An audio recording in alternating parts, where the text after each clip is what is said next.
पति से तलाक होने के बाद सुलेखा मायके आ गई। सुलेखा की सास ने कहा कि इज्जत के दिन खत्म होते ही मेहर की रकम घर पहुंच जाएगी।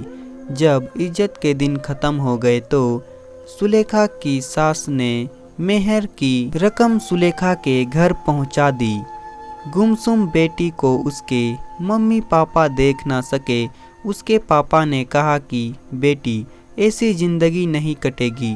सदा चाहते हुए गुड़िया को ऐसी उदास नहीं देख जा सकता। जो हुआ उसे बुरा सपना समझकर भूल जा। जिंदगी की एक नई शुरुआत करनी है। फिर से घर से बाहर निकलो। रुकी हुई जिंदगी को फिर से रफ्तार दो। नौकरी करनी है कर लो। जिंदगी को ख़त्म मत समझो। जहां रुकावट आए एक नई जिंदगी जियो। अपने पापा की बात मानकर सुलेखा ने नौकरी देखनी शुरू कर दी। किस्मत से उसे पुरानी कंपनी में फिर से नौकरी मिल गई। वक्त सब जख्मों को भर देता है। सुलेखा धीरे धीरे गम को भूलती गई। फिर से चहकने लगी।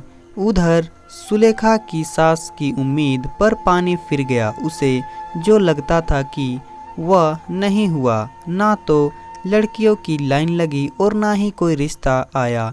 वह जहाँ भी बात करती थी वहाँ लोग पीछे हट जाते। उसके भद्दे स्वभाव और सुलेखा के पति सोहन के गुस्से की वजह से कोई रिश्ता नहीं कर रहा था, क्योंकि सोहन ने गुस्से में सुलेखा को 3 बार तलाक बोलकर तलाक दे दिया था। पर आप सोहन की माँ अपने बेटे से तलाक दिलवा कर पछता रही थी।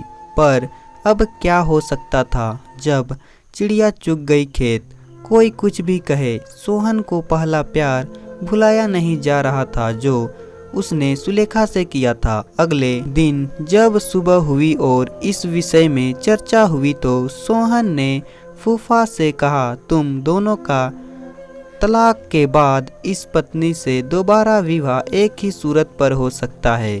सोहन के फुफेरे भाई रवि ने कहा, कौन सी सूरत अब्बू? फूफा ने कहा कि पहले सुलेखा का विवाह किसी और से होगा, उसका सोहर उसे तलाक दे, फिर इद्दत के बाद सुलेखा और सोहन का विवाह हो सकता है। कुछ देर सोच विचार रवि ने कहा, अब्बू फिल्मों में भी नकली विवाह होता है, किसी से सुलेखा का निकाह करवा कर तलाक दिलवा देते।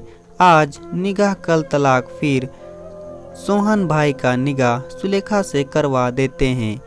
फूफा ने कहा, यह फिल्म नहीं है, हकीकत है। तुम इसे बच्चे का खेल मत समझो। इस निकाह को हकीकत में निभाना होगा।